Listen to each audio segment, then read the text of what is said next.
اے میرے قید خانے کے رفیقو، بھلا کئی جدا جدا آقا اچھے یا اللہ جو اکیلا ہے سب پر غالب ہے؟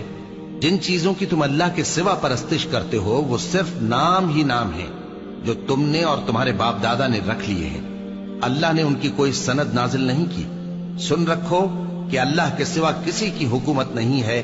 اس نے ارشاد فرمایا ہے کہ اس کے سوا کسی کی عبادت نہ کرو، یہی سیدھا دین ہے، لیکن اکثر لوگ نہیں جانتے۔ اے میرے قید خانے کے رفیقو، تم میں سے ایک جو پہلا خواب بیان کرنے والا ہے وہ تو اپنے آقا کو شراب پلایا کرے گا، اور جو دوسرا ہے وہ سولی دیا جائے گا، اور پرندے اس کا سر نوچ کھائیں گے۔ جو بات تم مجھ سے پوچھتے تھے وہ فیصل ہو چکی ہے، اور ان دونوں میں سے جس کی نسبت یوسف نے خیال کیا کہ وہ رہائی پا جائے گا، اس سے کہا کہ اپنے آقا سے میرا ذکر بھی کر دینا۔ پھر شیطان نے اسے ان کا اپنے آقا سے ذکر کرنا بھلا دیا، اور یوسف کئی برس قید خانے ہی میں رہے۔ اور بادشاہ نے کہا کہ میں نے خواب دیکھا ہے، دیکھتا کیا ہوں کہ 7 موٹی گائیں ہیں جن کو 7 دبلی گائیں کھا رہی ہیں، اور 7 خوشے سبز ہیں اور 7 خشک۔ اے درباریو، اگر تم خوابوں کی تعبیر دے سکتے ہو تو مجھے میرے خواب کی تعبیر بتاؤ۔ انہوں نے کہا، یہ خواب تو پریشان خیالی سے ہیں، اور ہمیں ایسے خوابوں کی تعبیر نہیں آتی۔ اور وہ شخص جو دونوں قیدیوں میں سے رہائی پا گیا تھا اور جسے مدت کے بعد وہ بات یاد آ گئی، بول اٹھا کہ میں آپ کو اس کی تعبیر لا بتاتا ہوں، مجھے قید خانے جانے کی اجازت دیجیے۔ غرض وہ یوسف کے پاس آیا اور کہنے لگا، یوسف، اے بڑے سچے یوسف، ہمیں اس خواب کی تعبیر بتائیے کہ 7 موٹی گایوں کو 7 دبلی گائیں کھا رہی ہیں، اور 7 خوشے سبز ہیں اور 7 سوکھے، تاکہ میں لوگوں کے پاس واپس جا کر تعبیر بتاؤں۔ عجب نہیں کہ وہ تمہاری قدر جانے۔ انہوں نے کہا کہ تم لوگ 7 سال متواتر کھیتی کرتے رہو گے، تو جو غلہ کاٹو تو تھوڑے سے غلے کے سوا جو کھانے میں آئے باقی کو خوشوں میں ہی رہنے دینا۔ پھر اس کے بعد خشک سالی کے 7 سخت سال آئیں گے کہ جو غلہ تم نے جمع کر رکھا ہوگا وہ سب کو کھا جائیں گے، صرف وہی تھوڑا سا رہ جائے گا جو تم احتیاط سے رکھ چھوڑو گے۔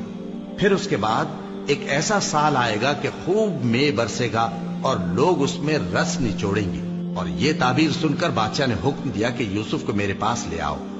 سو جب قاصد ان کے پاس گیا تو انہوں نے کہا کہ اپنے آقا کے پاس واپس جاؤ اور اس سے پوچھو کہ ان عورتوں کا کیا حال ہے جنہوں نے اپنے ہاتھ کاٹ لیے تھے، بے شک میرا پروردگار ان کے فریب سے خوب واقف ہے۔